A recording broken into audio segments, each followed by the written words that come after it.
आपका उप सह संयोजन योगी बाबू बोल लेना है। तू इसी गाने चलावे, तेरे बोलना कोई जायज नहीं है यहाँ से। नहीं जी, कोई बात नहीं। उप सह संयोजन योगी जानबूझ के। हाँ ठीक है, जानबूझ के नहीं बनाते, कभी बना दे कभी बनाते नहीं। अब लिखो भाई, इसमें उप सह संयोजन योगी में पहले हेडिंग डाल दो। कुछ पॉइंट्स हमें इसमें पढ़ना है, ठीक है ना।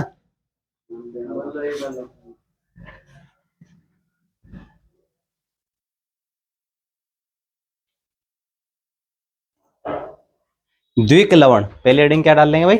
द्विक लवण। उपसय संयोजन यौगिक में पहले हेडिंग है द्विक लवण। द्विक लवण क्या है, ये क्वेश्चन है। पहले हेडिंग द्विक लवण क्या है। एक नंबर में डेफिनेशंस आती हैं, ठीक है ना, और हम फटाफट ये करते चले जाएंगे।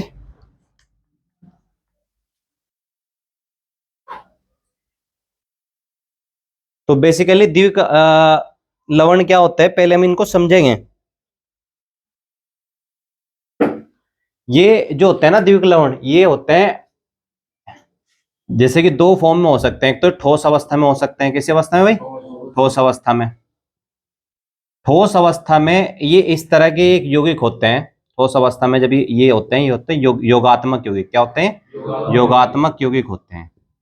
तो ये योगात्मक यौगिक जो होते हैं ठोस अवस्था में तो होते हैं स्थायी। क्या होते हैं भाई ठोस अवस्था में? स्थायी। लेकिन अगर आप इनको ठोस अवस्था से जलीय अवस्था में ले आओ, किस में ले आओ भाई? जलीय अवस्था में। समझ गए? मतलब पानी में घोल लिया आपने इनको, तो ये वहां पर हो जाते हैं क्या? अस्थायी। और अस्थायी का मतलब ये अपने आयनों में टूट जाते हैं। अपने आयनों में क्या हो जाते हैं भाई? टूट जाते हैं। अपने आयनों में टूट जाते हैं। अपने आयनों में क्या हो जाते हैं? टूट जाते हैं। तो द्विक लवण कहलाता है। तो द्विक लवण का मतलब हो गया, द्विक लवण ऐसे योगात्मक यौगिक हैं जो ठोस अवस्था में तो क्या होते हैं? पूरी तरीके से स्थायी होते हैं। लेकिन जैसे आप इन्हें कौन सी अवस्था में लेके आओगे? जलीय अवस्था में लेके जाओगे, तो ये क्या हो जाएंगे? वहां पे अस्थायी हो जाएंगे। स्थायी का मतलब ये अपने आयनों में क्या हो जाएंगे? टूट जाएंगे। ठीक है, द्विक लवण एक नंबर की डेफिनेशन कंप्लीट। आप डेफिनेशन खुद लिखना चाहोगे या मैं बताऊं? हाँ, वैसे अगर आप मेरे से ना पूछ के खुद लिख लो ना, तो वो ज्यादा बेहतर रहेगा आप लोगों के लिए। मेरे लिए बेहतर है कि मैं लिखवा दूं, और आपके लिए बेहतर है कि आप खुद ही लिख लो इसको देख के। इसका मतलब पेपर भी मुझे देना पड़ेगा। थोड़े से स्टॉप कर दे, मैं लिखवा देता हूँ भाई। अगली इससे भी ज्यादा इंपॉर्टेंट है। द्विक लवण तो हो गया, डेफिनेशन हो गई। अब आता है उपसय संयोजन यौगिक। अगले डाल दो क्या हेडिंग भाई? उपसय संयोजन यौगिक क्या है? उपसय संयोजन यौगिक मतलब जो चैप्टर का नाम है ना, वही हेडिंग है। उपसय संयोजन यौगिक क्या है, ये डाल दो। एक नंबर में काफी बार आई है उपसय संयोजन यौगिक क्या है। तो उपसय संयोजन यौगिक लिख लिया भाई सबने हेडिंग? अब जरा समझो बोर्ड पे, फिर इसकी परिभाषा लिखवाऊंगा। उपसय संयोजन यौगिक क्या होते हैं? ये भी योगात्मक यौगिक हैं। जैसे वे वाले पहले वाले कौन से यौगिक थे? योगात्मक ही थे। ये भी क्या है भाई? योगात्मक यौगिक हैं। और योगात्मक यौगिक होने के साथ साथ में कह रहा है कि ये योगात्मक यौगिक हैं। और योगात्मक यौगिक होने के साथ में ये दो चीजों में, एक तो किस में भाई? ठोस अवस्था में। एक तो कौन सी अवस्था में? ठोस अवस्था में। और एक कौन सी अवस्था होती थी दूसरी? जलीय अवस्था। एक कौन सी अवस्था होती थी? जलीय अवस्था। तो ये ठोस अवस्था में, वो वाले ठोस अवस्था में क्या होते थे? स्थायी या अस्थायी? स्थायी। और जलीय अवस्था में कैसे होते थे वे? अस्थायी। ये दोनों अवस्था में क्या है? स्थायी है। चाहे ठोस हो चाहे जलीय हो, दोनों में स्थायी है। ठीक है, बात समझ में आ गई। ऐसे यौगिकों को क्या कहते हैं भाई? हम उपसय संयोजन यौगिक कहते हैं। जो उपसय संयोजन यौगिक ऐसे योगात्मक यौगिक है जो ठोस अवस्था तथा जलीय अवस्था दोनों में क्या है? स्थायी है। ठीक है, एक बात और सुन लीजिए, उपसय संयोजन यौगिकों का दूसरा नाम संकुल यौगिक भी है। क्या भी कहते हैं इनको? तो अगर पेपर में क्वेश्चन उपसय संयोजन यौगिक से ना आया तो इससे आ जाएगा संकुल यौगिक से। पूछ लेगा संकुल यौगिक क्या है।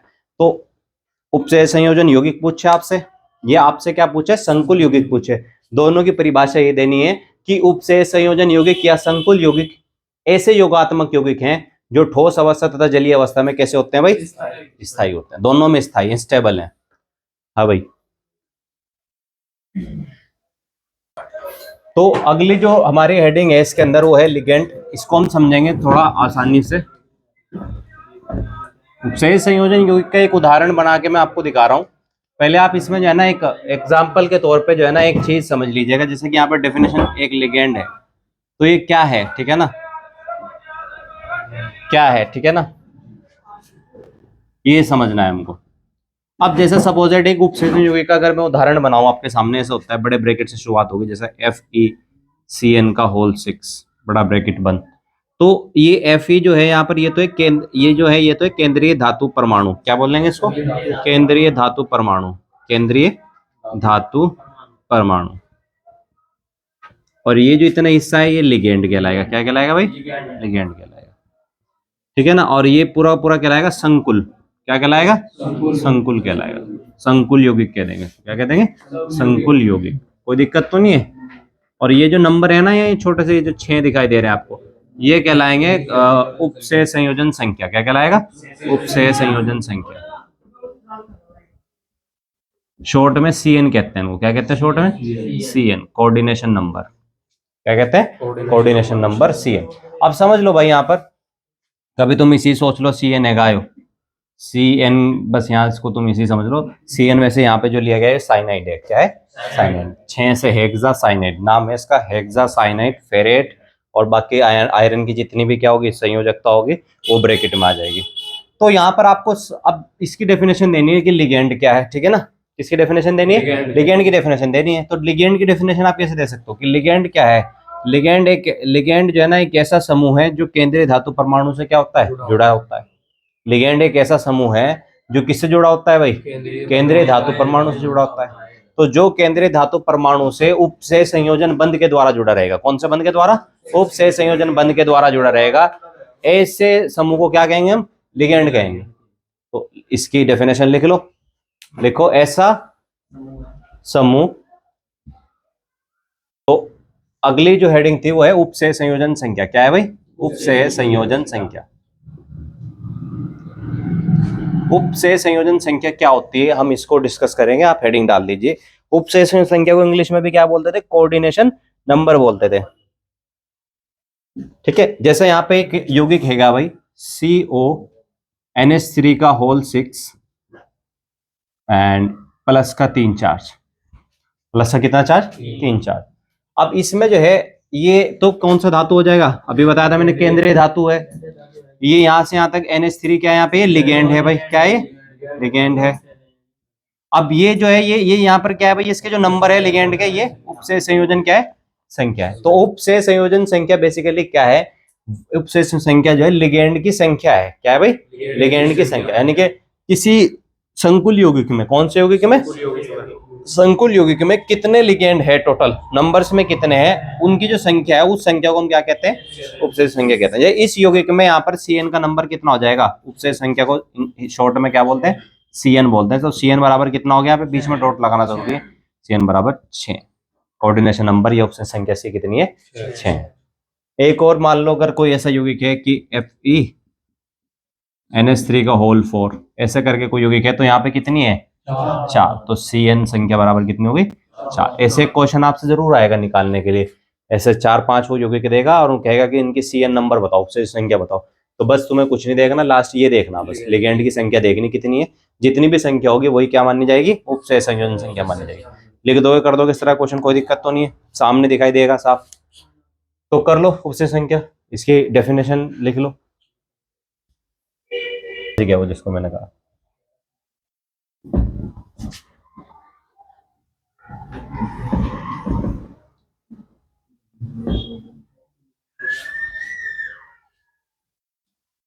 अगली हेडिंग क्या है भाई, नामकरण, नोमेनक्लेचर। अब इसका नेम यहाँ पे IUPAC लिखना है, इसका तुम्हें एक मतलब फॉर्मूले लिखने पड़ेंगे, ठीक है ना, सूत्र लिखने पड़ेंगे आपको समझने के लिए, यानी कि इन्होंने रूल बना रखे हैं बेसिकली, रूल जानने पड़ेंगे आपको। रूल नंबर 1 है इसमें, और 2 है, और शायद एक 3 भी है। तो रूल लिखेंगे इसके, पहला, दूसरा और तीसरा, 3 रूल लिखेंगे। पहला रूल लिखो इसमें फटाफट, ऐसे ही बना लो, नामकरण, नामकरण के नीचे आप लिखो रूल नंबर 1। तो पहला रूल लिखो,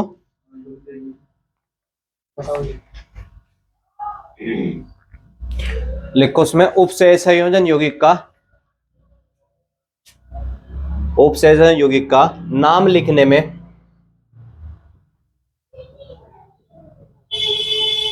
सबसे पहले लिगेंड का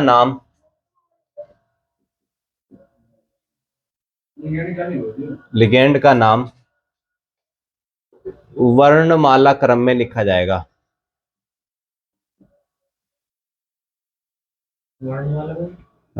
वर्णमाला क्रम में लिखा जाएगा। इसकी डेफिनेशन तक क्या तो लिखवा दी मैंने, अब तो पूछा क्या चीज हो। थोड़ी देर पहले समझ नहीं रहे थे क्या? वर्णमाला क्रम में क्या लिखा जाएगा भाई? सबसे पहले वर्णमाला क्रम का मतलब समझ गए? एबीसीडी के क्रम में। किसके क्रम में भाई? एबीसीडी। जो पहले आ रहा होगा पहले, और जो बाद में आ रहा होगा बाद में। अल्फाबेटिकली लिखा जाएगा। क्या लिखा जाएगा?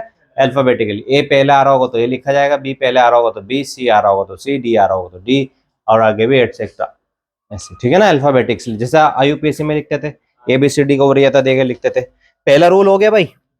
अब रूल नंबर क्या आएगा अपना? 2। रूल नंबर 2 क्या कहता है? रूल नंबर 2 कहता है फिर धातु आयन का नाम लिखा जाएगा। किसका नाम लिखा जाएगा भाई? धातु आयन का। जो भी होगी धातु आयन उसका नाम लिखेंगे। फिर धातु आयन का नाम लिखा जाएगा। किसका नाम लिखा जाएगा भाई?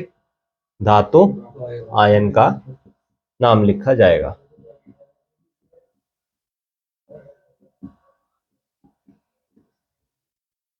तो दूसरे नंबर पे किसका नाम लिखा गया भाई? धातु आयन का। और पहले लिगेंड का फिर धातु आयन का नाम लिख दिया आपने। 2 रूल हो गए इसके। फिर तीसरा रूल जो बचा,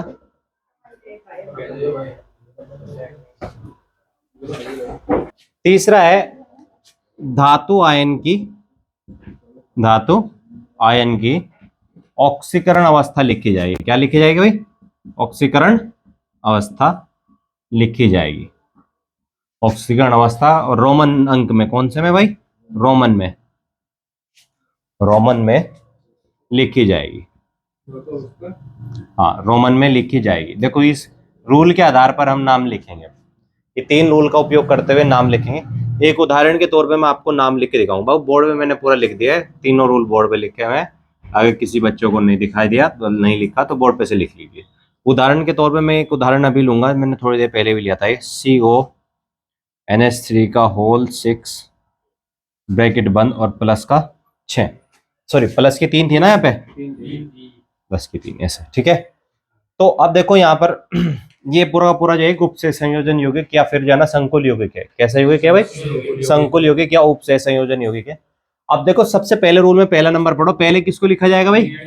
लिगेंड। यही दिखाई दे रहा है आपको, ठीक है। कितने हैं इसमें? 6 से क्या बनता है भाई वर्ड? हेक्सा। तो ये बनेगा हेक्सा। NH3 का नाम होता है बाबू एमीन। क्या नाम होता है NH3 का? यहाँ पे एमीन नाम है। एमीन। क्या नाम है इसका? एमीन। तो हेक्सा का मतलब 6, NH3 का नाम क्या हो गया यहाँ पे? एमीन। तो हेक्सा एमीन। यहाँ तक के कोई प्रॉब्लम नहीं, कॉमा। फिर दूसरे नंबर पे देखो क्या कह रहा है? धातु आयन का नाम लिखा जाएगा। धातु आयन यही है भाई, CO कोबाल्ट है। क्या है भाई? कोबाल्ट। बहुत बढ़िया, शाबाश। तो कोबाल्ट, ठीक है। अब फिर तीसरे नंबर पे क्या कह रहा भाई? देखो तीसरे उसमें क्या कहता है? धातु आयन की क्या लिखी जाएगी? ऑक्सीजन अवस्था। इसने खुद ही सोल्व करके दिखा रखी। कितनी भाई? 3। और इन्हें किस में लिखा जाएगा? रोमन में। रोमन में 3 पता होगा कैसे लिखा जाता है भाई? ऐसे ब्रैकेट में 3। कोई दिक्कत तो नहीं। ये इसका हो गया IUPAC नाम। आसान तरीका है बिल्कुल नाम लिखने का, फटाफट। और ब्रैकेट में क्या भाई? 3। कर लो मोबाइल।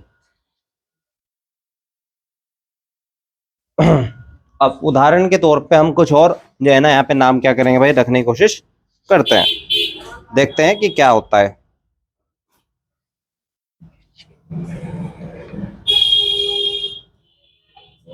जैसे कि एक नाम है यहाँ पर, दूसरा नाम है CrH2O का होल 4 Cl2 प्लस का 1। ये दूसरा नाम है।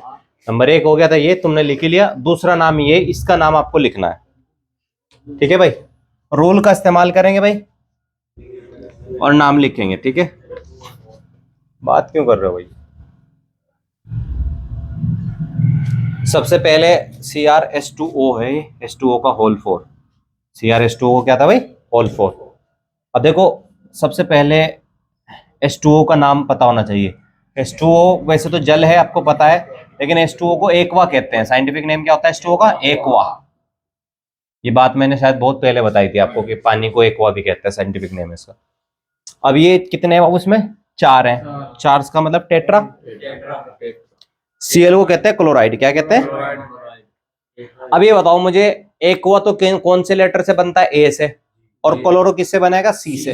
ए बी सी डी में क्या पहले आएगा, ए के सी, ए पहले आएगा, तो पहले ए वाला लिखा जाएगा, क्योंकि अब इसमें 2 लिगेंड हो गए, एक ये वाला और एक ये वाला। और क्योंकि हमारा रूल ये था कि सबसे पहले क्या लिखा जाएगा, लिगेंड लिखा जाएगा, लेकिन वर्णमाला क्रम में लिखा जाएगा। किसमें लिखा जाएगा भाई, तो वर्णमाला क्रम में पहले नंबर पे इसको लिख लेंगे और दूसरे नंबर पे इसको लिख लेंगे। ये है कितने में से, 4, तो 4 से क्या बनेगा, टेट्रा, और H2O का क्या नाम हो जाएगा भाई, एक्वा, टेट्रा एक्वा, कोमा लगा के क्लोराइड, क्लोराइड, ठीक है ना, कोमा लगा लो क्लोराइड के बाद में कोमा।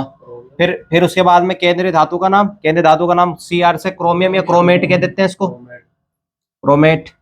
अब इसकी वैलेंसी देख लो कितनी है, यहाँ पे दे रखी है इसने सोल्व करके, कितनी भाई, अरे प्लस का है, एक ही बनाना प्लस का, एक माननी जाएगी, तो प्लस के एक को कैसे दिखाएगा रोमन में, एक, बस। ये इसका क्या हो गया भाई, ना क्रोमेट 1, ये इसका नाम हो गया। कर लो,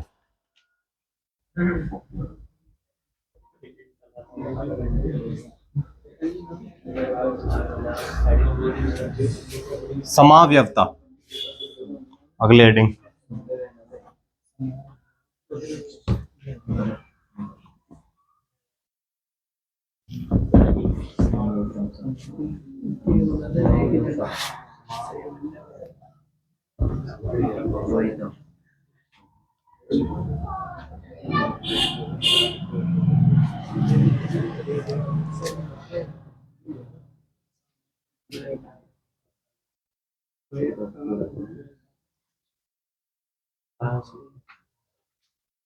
अब इसे हमें समझना है कि है क्या,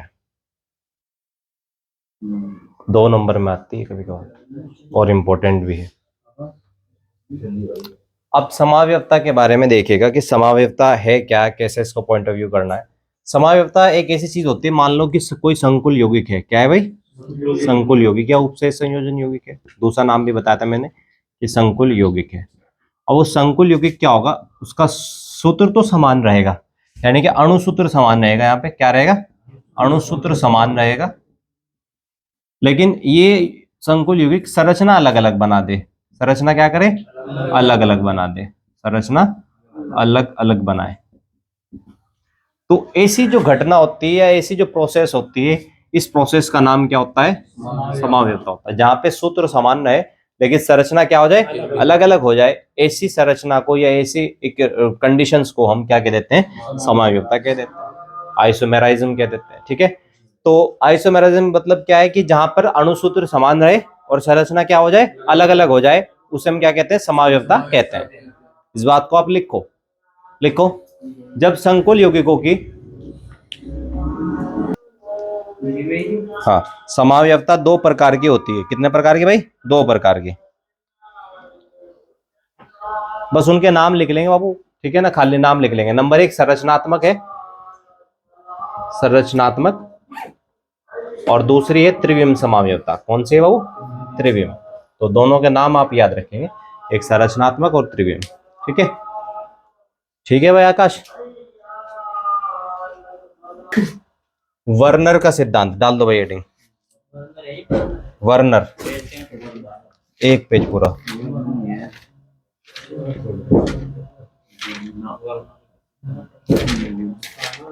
वर्नर का सिद्धांत, किसका भाई, वर्नर का सिद्धांत या वर्नर सिद्धांत। अब ऐसे भी क्वेश्चन आ सकता है कि उपसहसंयोजक यौगिकों के वर्नर के सिद्धांत की अवधारणा लिखिए या विधारणा लिखिए।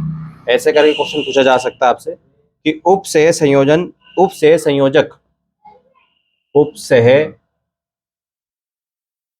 उपसह संयोजक यौगिकों के वर्नर सिद्धांत की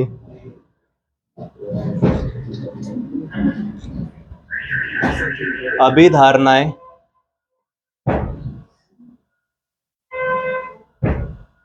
लिखिए। हाँ जी,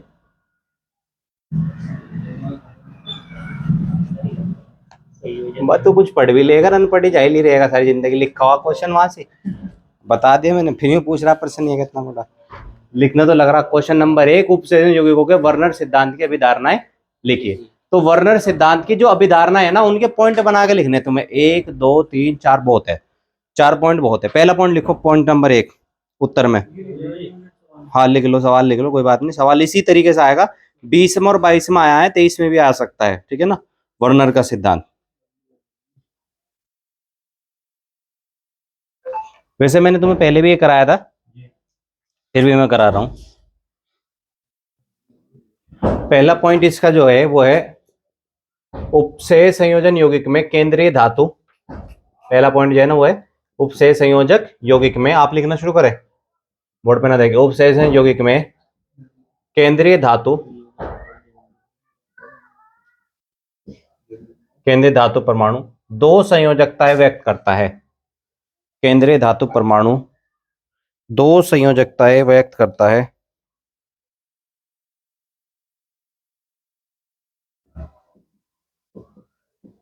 नंबर 1 प्राथमिक संयोजकता, और नंबर 2 आप बता ही दोगे अपना आप ही, द्वितीयक संयोजकता। Very good. धातु परमाणु 2 संयोजकता व्यक्त करता है। नंबर 1 का नाम लिख लो प्राथमिक, नंबर दूसरे का नाम लिख लो द्वितीयक संयोजकता। ऐसे बना लो बोर्ड पे से देख के।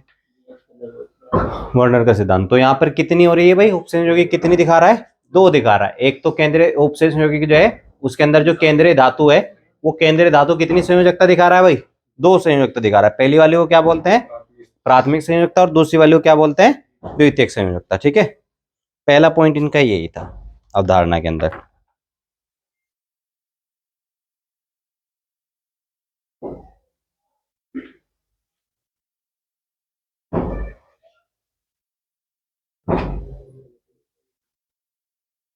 दूसरा पॉइंट जो है ना वो है संतुष्ट होने का, या फिर एक संतुलन करने का। ठीक है ना, किसका है, संतुलित होने का। अब दूसरे पॉइंट में कह रहा है कि जो संयोजकता है, प्राथमिक संयोजकता जो है, देखो पहले समझ लो, जो प्राथमिक संयोजकता है दूसरे पॉइंट के अनुसार, और 2 संयोजकता है ना, एक तो प्राथमिक है भाई और एक कौन सी है, द्वितीयक है। एक प्राथमिक है भाई और एक कौन सी है, द्वितीयक संयोजकता। 2 ही तो है, एक प्राथमिक है और एक कौन सी है, द्वितीयक। तो कह रहा प्राथमिक संयोजकता तो ऋण आवेश से, कौन सा आवेश से, ऋण आवेश। कौन सा आवेश भाई, ऋण आवेश से संतुलित होती है। से क्या होती है, संतुलित होती है। कौन सा आवेश से संतुलित होती है भाई, ऋण आवेश से संतुलित होती है, होती है। और ये जो है ना द्वितीयक संयोजकता, ये संतुलित होती है उदासीन आयन से। किससे भाई, उदासीन आयन से। किससे होगी भाई, उदासीन आयन से, आयन से संतुलित होती है। कोई दिक्कत तो नहीं। दूसरा पॉइंट ये, प्राथमिक संयोजकता किससे संतुलित होगी, ऋणावेश से, और द्वितीयक संयोजकता किससे, उदासीन आयन से। किससे बाबू, दोनों पॉइंट नोट कर लिए, फटाफट नोट करो।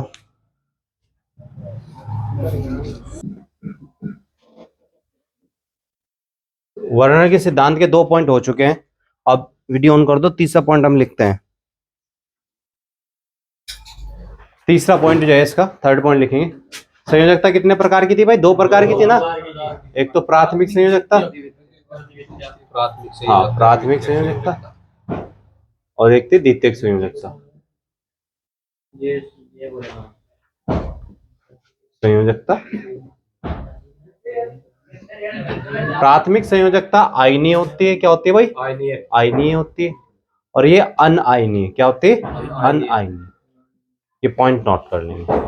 प्राथमिक संयोजकता आयनीय होती है और द्वितीयक संयोजकता क्या होती है, अनआयनीय। हाँ तीसरा पॉइंट ये, प्राथमिक आयनीय और द्वितीय क्या हो जाएगी, अनआयनीय। हाँ जी बाबू, ये लॉन्ग में ही आता है क्वेश्चन, दिख के नहीं आता ही लॉन्ग में।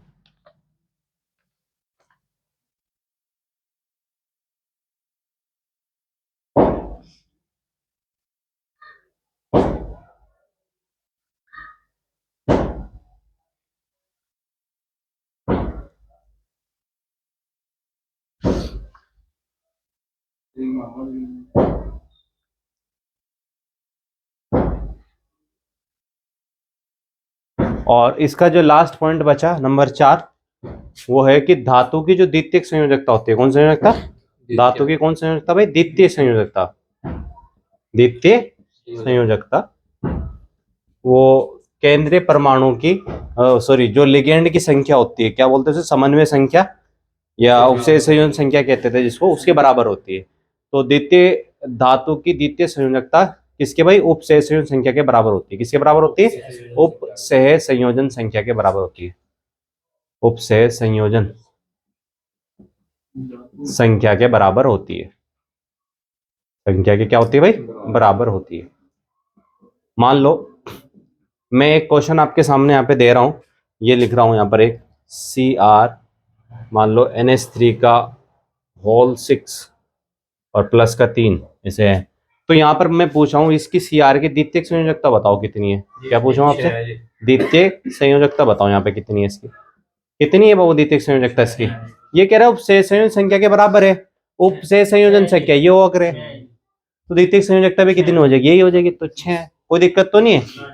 बता दोगे इसे, द्वितीयक संयोजकता पूछ लेगा वो।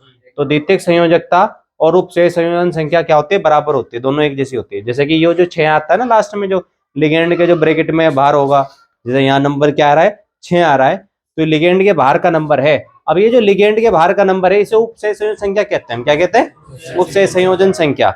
एक दूसरा नाम है इसका समन्वय संख्या। क्या भी है, समन्वय संख्या भी है। यही जो है यहाँ पर क्या है, द्वितीयक संयोजकता भी है, क्योंकि इसने कहा कि भाई द्वितीयक संयोजकता जो है उपसह संख्या की क्या होगी, बराबर होगी। यानी कि जितनी उपसह संयोजन संख्या होगी उतनी द्वितीयक संयोजकता भी होगी। अब तो बात समझ में आई। तो द्वितीयक संयोजकता 6 है। ये आपका क्वेश्चन पूरा हो गया है, 2 नंबर में कंफर्म आएगा।